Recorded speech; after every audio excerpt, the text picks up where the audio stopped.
Всем привет! Вот и настал момент, когда потребовался ремонт обоих зеркал. На правом отломался кронштейн при попытке его сложить, а на левом перестал греть нагревательный элемент. В попытке сэкономить правое зеркало я установил от праворульной машины, но его не удалось настроить универсальным образом, одновременно и для езды, и для выполнения парковки. Пришлось его установить в среднее положение. Вообще, что касается зеркал от праворульной и леворульной машины, я покажу на примере. Сверху представлено изображение в зеркале от праворульной машины. Изображение в нем отдаляется и сжимается. Слева изображение от леворульной европейской машины. Изображение приближено и растянуто.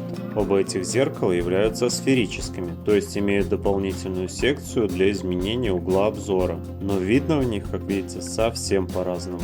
Для замены зеркала необходимо его с помощью регулятора перевести в крайнее положение, чтобы можно было засунуть пальцы руки и потянуть его на себя. Делать это нужно в теплую погоду или подогреть, чтобы пластиковые защелки, удерживающие зеркало, не отломались. Также снял привод регулировки зеркал, держится он на винтах, чтобы сравнить его с родным. Приводы от праворульной и леворульной машины оказались полностью идентичными. Причина, по которой трудно отрегулировать зеркало от праворульной машины, оказалась в угле установки кронштейна самого зеркала. То есть у леворульной машины оно больше смотрит на кузов, а у праворульной, наоборот, больше смотрит на дорогу. Поэтому здесь я решил ограничить заменой зеркального элемента. Левое зеркало, напомню, у меня перестало греть, поэтому было принято решение заменить именно нагревательный элемент. Была приобретена отдельно греющая пленка с теном. Все ссылочки я оставлю в описании. Для начала решил протестировать нагревающие элементы родного зеркала, зеркала, купленного для замены, и китайского нагревательного элемента. Сопротивление оригинального нагревательного элемента составляет почти 13 Ом. Нагревательный элемент зеркала под оригинал имел 10,4 Ома, а китайская греющая пленка показала почти 10 Ом. Дальше запитал нагревательные элементы от лабораторного блока питания и посмотрел температуру нагрева. Родное зеркало за 5 минут разогрелось до 42 градусов Цельсия.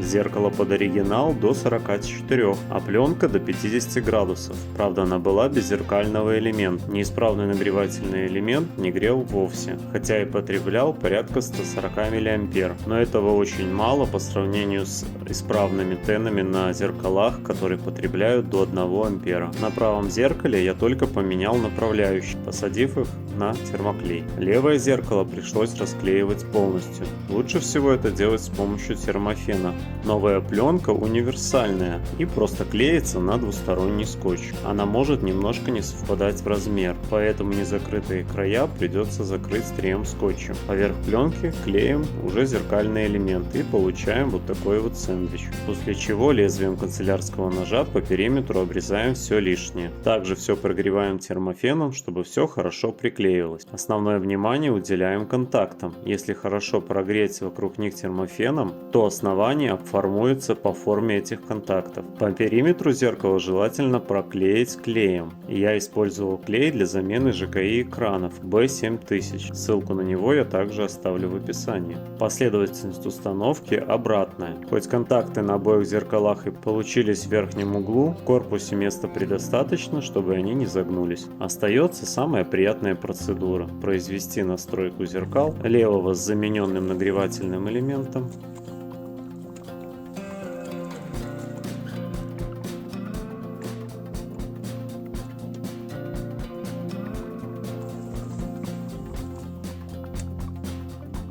и правого, купленного под оригинал. Так как кронштейн остался от праворульной, то правое зеркало остается немного в крайнем положении и имеет характерный зазор. Но такие манипуляции оказываются раз в 7 дешевле, чем купить правое европейское зеркало в сборе. А главное, что все работает.